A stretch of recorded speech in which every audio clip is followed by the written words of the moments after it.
द्वार खड़ो अजी दुर्बल विप्र रयो चकिसो वसुधा अभिरामा पूछत दीन दयाल को धाम बतावत अपनो नाम सुदामा पूछत दीन दयालु को धाम बतावत अपनो नाम सुदामा। द्वारपाल क्या कह रहे हो? सुदामा? हाँ प्रभु। नहीं नहीं, तुमने कुछ गलत सुना है। नहीं, मैं सत्य कह रहा हूं, सुदामा है। सुदामा? जैसे ही द्वारकानाथ ने यह सुना और द्वारिकानाथ नंगे पैर महल में दौड़कर दरवाजे पर पहुंचे।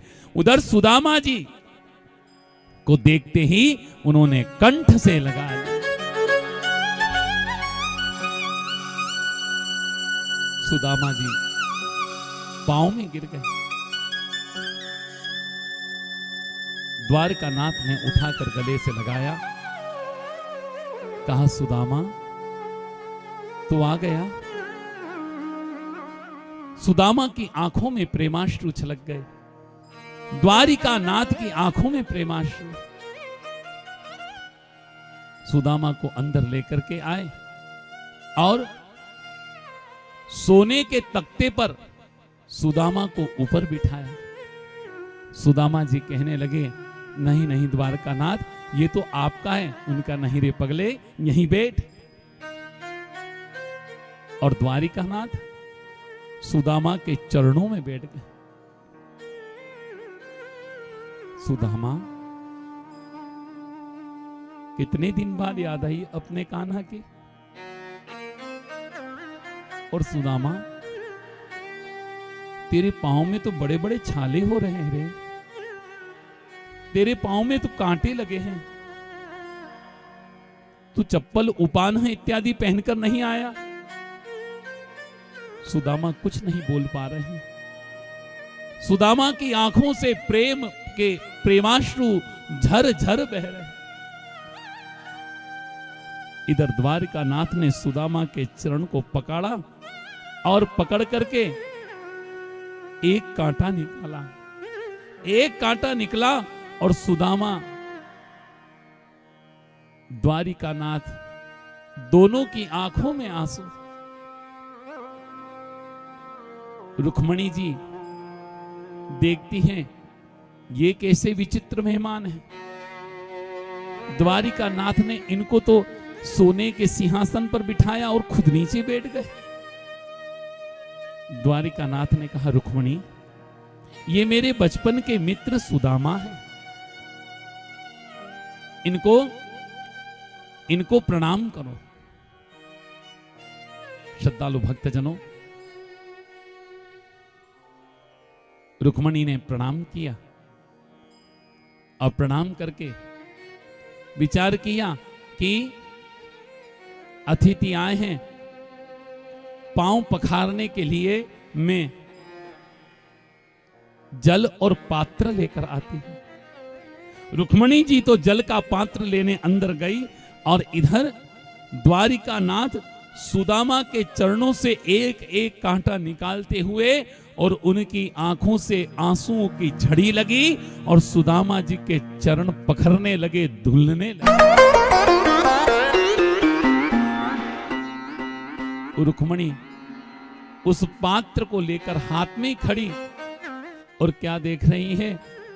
प्रभु ने अपने नेत्रों के प्रेमाश्रु से रुक्मणी जी देख रही है। द्वारकानाथ ने चरण पखार दिए। कैसे बेहाल बेवाहन सो पग कंटक जाल महापुनि जोए।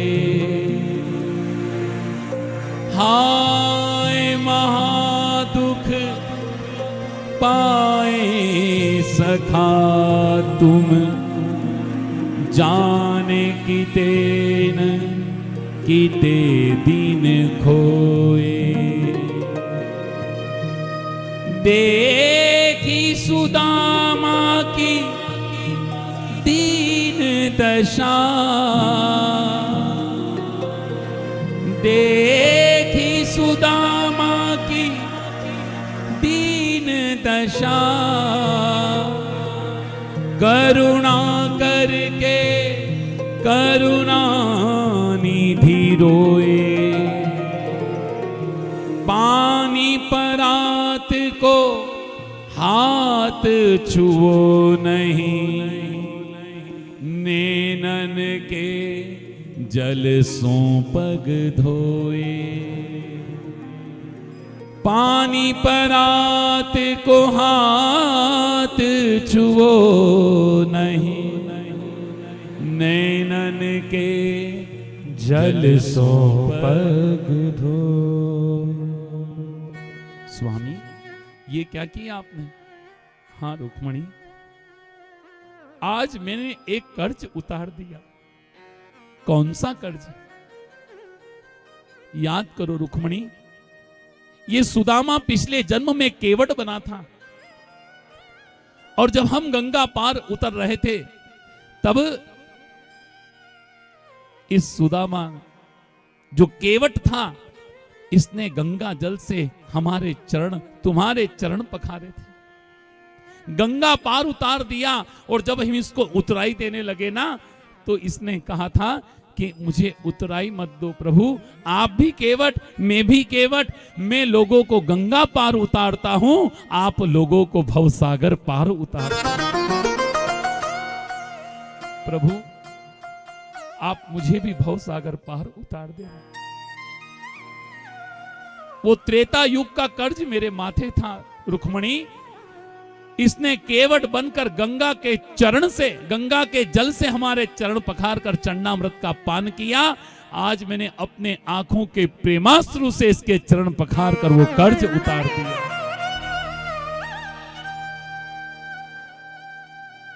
सुदामा तो चुपचाप बैठे हैं, समझ ही नहीं पा रहे क्या कर रहे हैं कान्हा।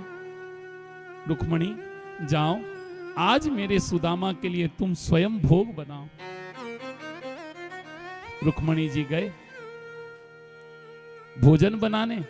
इधर द्वारकानाथ ने कहा, सुदामा चलो तुम स्नान कर लो, थक गए होंगे।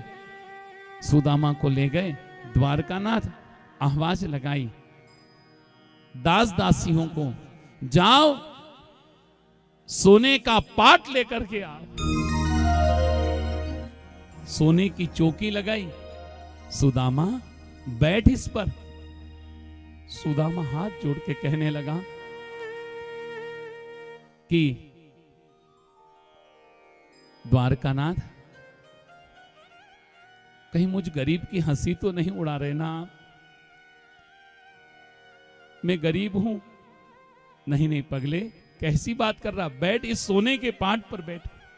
सोने की चौकी पर सुदामा को बिठाया, आवाज लगाई, जाओ मेरे सुदामा को स्नान के लिए दूध के घड़े लेकर के आओ। सुदामा की आंखों से आंसू बहे। सुदामा ने सपने में नहीं सोचा कि द्वारकानाथ मुझे दूध से स्नान कराएंगे। दूध के घड़ों से स्नान करवाया और कहा सुदामा से, सुदामा आज मैंने ये दूसरा कर्ज उतार दिया। सुदामा कहने लगा, कौन सा कर्ज?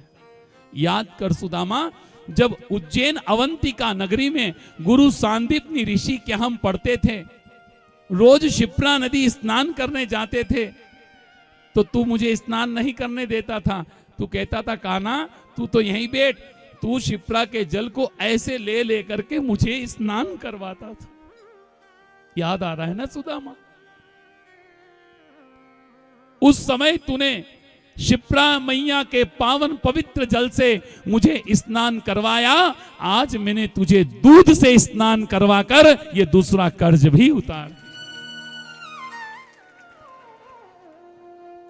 सुदामा को वस्त्र पहनाए, आए, सामने सोने के थाल रुक्मणी जी के हाथ में और सुदामा जी को बैठाया। सुदामा बैठ, भोजन कर ले। सोने का थाल।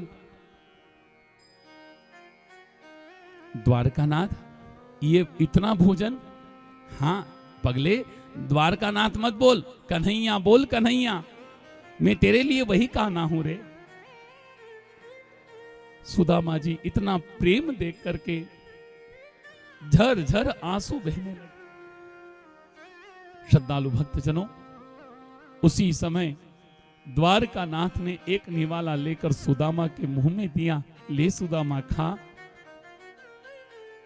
सुदामा एक निवाला लेते हैं, दूसरा निवाला लेते हैं और कहते हैं बस द्वारकानाथ, अब भूख नहीं है। अरे पगले, इतनी दूर से आया, भूख तो लग रही होगी ना तुझको, ले और खा, ले जीम। सुदामा कहने लगा द्वारकानाथ, मेरे पेट भर गया, अब भूख नहीं। श्रद्धालु भक्तजनों, जिसको एक बार परम पिता ब्रह्म के दर्शन हो जाते हैं ना, उसे फिर संसारी भूख नहीं सताती, भूख अपने आप मर जाती। द्वारिकानाथ सामने मिल गए, और क्या चाहिए, कौन सी भूख बची। रुक्मणी, जाओ, आज तुम अपने रंग महल में शयन करो, आज मैं सुदामा के साथ बात करूंगा। द्वारकानाथ सुदामा से कहते हैं, क्यों रे सुदामा, तेरा तो विवाह भी हो गया होगा रे। सुदामा कहने लगा, हाँ द्वारकानाथ, हो गया। तो तूने मुझे विवाह में नहीं बुलाया, अपने कान्हा को विवाह में याद नहीं किया। सुदामा कहने लगे, कन्हैया, याद तो आई थी तुम्हारी, पर मुझे लगा कि मैं गरीब हूं, दीनहीन हूं, तो मुझ गरीब के यहां आप कैसे आओ। द्वारकानाथ ने कहा, अरे पगले, एक बार तो अपने कन्हैया को दिल से याद करता, ये तेरा कहना तेरे लिए सर के बल चल करके आता। रे पगले, सर के बल। मेरे मन में दीनहीन गरीब का कोई भाव नहीं। कौन गरीब है, कौन अमीर है, कौन किस जाति का है, मुझे कोई प्रेम से बुलाता है, मैं उसके यहां दौड़ करके चला जाता हूं। रात पूरी बात करते हुए बीत गई। सुदामा ने कहा, कन्हैया, अब मुझे घर जाने की आज्ञा दे दो, मैं घर जाना चाहता हूं। सुदामा ने कहा, 2-3 दिन और रुकता ना रे, मेरा मन नहीं भराया। नहीं, अब घर जाना पड़ेगा।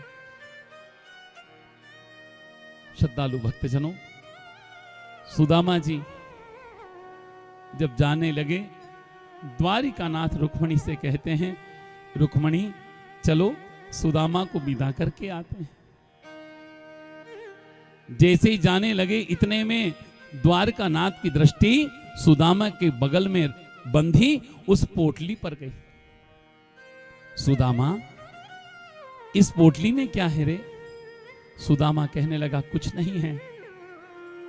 मन में विचार करने लगा कि जिस द्वारिकानाथ ने मुझे सोने की थाली में 56 पकवान का स्वाद वाला भोजन कराया, उनको मैं कच्चे चावल कैसे दे दूं? ये तो मेरे रास्ते का भोजन। अरे रास्ते का भोजन, यहां भी झूठ बोल रहा है। ला बता। द्वारकानाथ ने पोटली ली, खोल करके देखा तो उसमें कच्चे चावल निकले।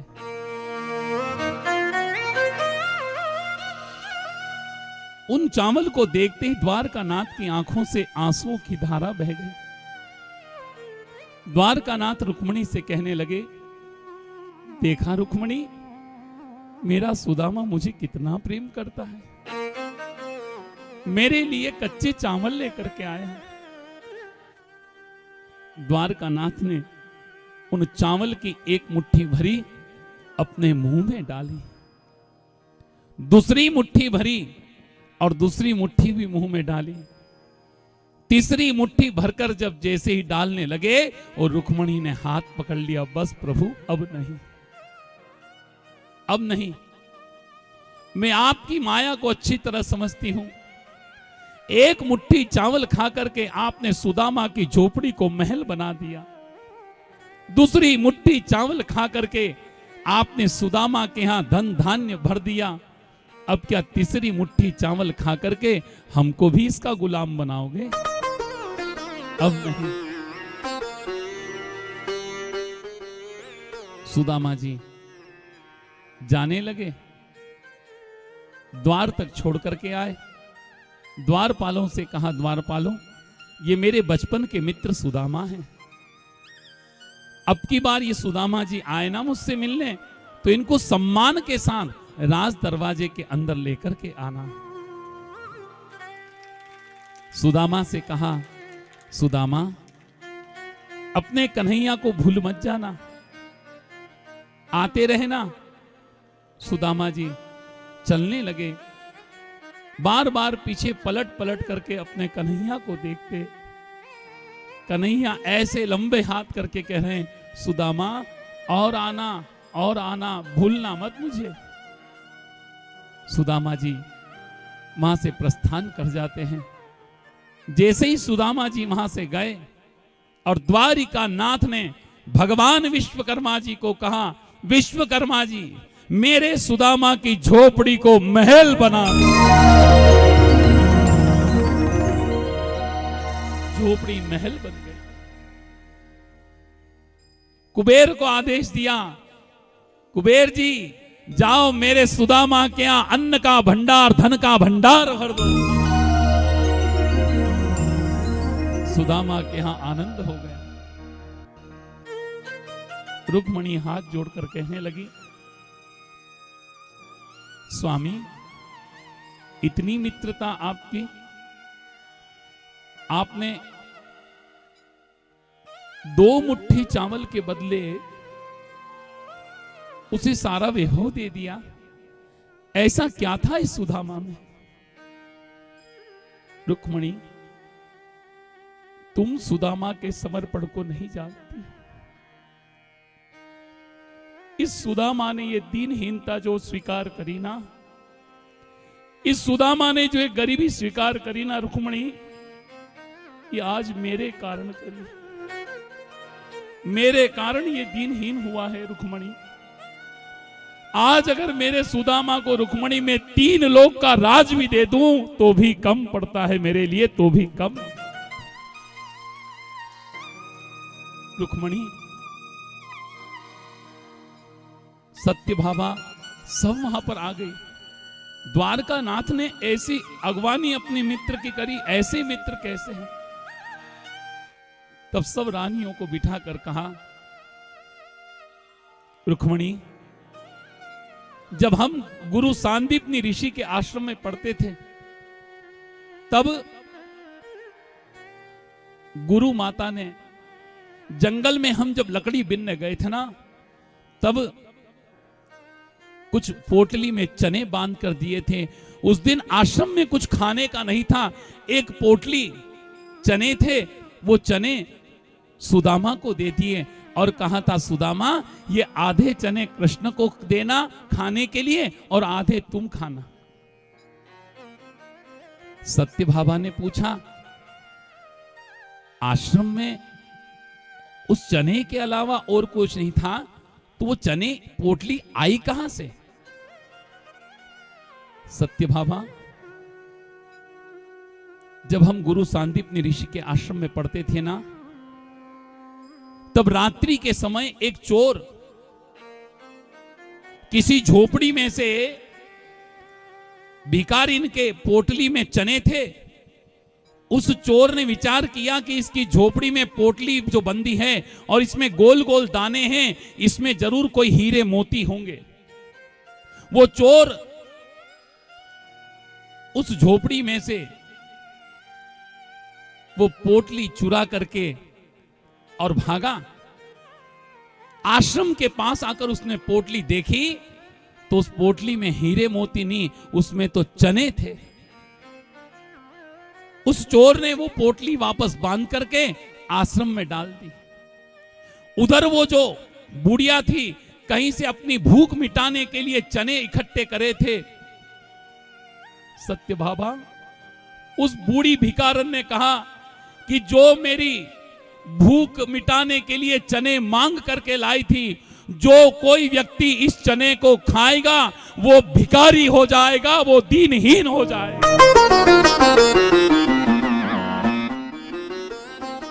और सत्यभामा अगले ही दिन वो पोटली गुरु माता ने उठाई, चने देखे, उस दिन कुछ बनाया नहीं था, तो वो चने सुदामा के हाथ में दे दिए। और एक बात कहूं रुक्मणी, सुदामा त्रिकालदर्शी था। सुदामा के ज्ञान के नेत्र खुले थे। सत्यभामा, जैसे ही वो चने की पोटली सुदामा ने देखी और अपने त्रिकालदर्शी ज्ञान से उस चने के फल को पढ़ लिया, सुदामा ने नेत्र बंद करके उसने देख लिया कि इस चने को जो खाएगा वो भिखारी और दीनहीन हो जाएगा। सत्यभामा, मेरा सुदामा कभी नहीं चाहता था कि उसका कन्हैया इन चनों को खाए, इन चनों को खाए, उसका काना और उसका कन्हैया दीनहीन हो जाए, उसका कन्हैया भिखारी बन जाए। सुदामा कभी नहीं चाहता। इसलिए जंगल में जब गए ना, तो सुदामा अकेले वो चने खा रहा था। मैंने पूछा, सुदामा क्या खा रहे हो? उसने झूठ बोल दिया कि मुझे दांत से ठंड लग रही है, दांत कटकट बज रहे हैं, जबकि वो चने खा रहा था। और जब आश्रम में आए, सुदामा से पूछा गुरु माता ने, सुदामा चने खा लिए? उनका हाँ गुरु माता खा लिए। आधे कृष्ण को दिए? सुदामा ने कहा नहीं, वो चने कन्हैया को मैंने नहीं दिए। अरे दुष्ट कहीं के, पूरे चने तू खा गया, जा मैं तुझे श्राप देती हूं कि तू दीनहीन और भिखारी हो जाएगा। एक तो करेला था, ऊपर से नीम चढ़ा। वो सुदामा ने गुरु माता के श्राप को भी स्वीकार कर लिया। और रुक्मणी, तब से लेकर आज तक सुदामा जैसा ब्रह्म ज्ञानी, सुदामा जैसा तत्व ज्ञानी आज नंगे पैर मुझसे मिलने के लिए आया। बताओ रुक्मणी, आज उसने द्वारिका नाथ के लिए भिखारी बनना स्वीकार कर लिया, पर वो श्राप के चने मुझे नहीं खिलाए। मैं अजय 3 लोक का राज अगर उसको दे दूं तो बड़ो कौन सी बात बड़ी। आज तुम ये सब वैभव जो द्वारका का देख रहे हो ना रुक्मणी, सत्यभामा, ये सब सुदामा के कारण है। अगर वो चने मुझे दे देता तो आज तुम मेरे पास नहीं हो। श्रद्धालु भक्तजनों, सुदामा जी का जो चरित्र है ना, ये यही सीख देता है, धीरज धर्म मित्र अरु नारी, आपतकाल परखिए चाल। सच्चा मित्र वही है जो विपत्ति में आपका साथ है। सुदामा जी तो आगे चले, जैसे ही द्वारका के सीमा से बाहर निकले, मन में भाव आया कि अरे मैं तो द्वारका नाथ से मांगना ही भूल गया। मुझे तो द्वारका नाथ मिल गए तो सब कुछ मिल गया, पर घर जाकर सुशीला को क्या जवाब दूंगा। और तो और मेरी हालत देख करके कम से कम कुछ तो दे देना था ना मुझे, पर द्वारका नाथ ने कुछ नहीं दिया। वो 3 मुट्ठी चावल में लेके गया, उसको भी खा गया। अब मैं क्या बोलूंगा। विचार करते करते सुदामा जी अपने गांव पहुंचे, जहां पर झोपड़ी थी वहां गए तो क्या देखा, वहां पर 3 मंजिला भवन खड़ा है, बहुत बड़ा महल खड़ा है।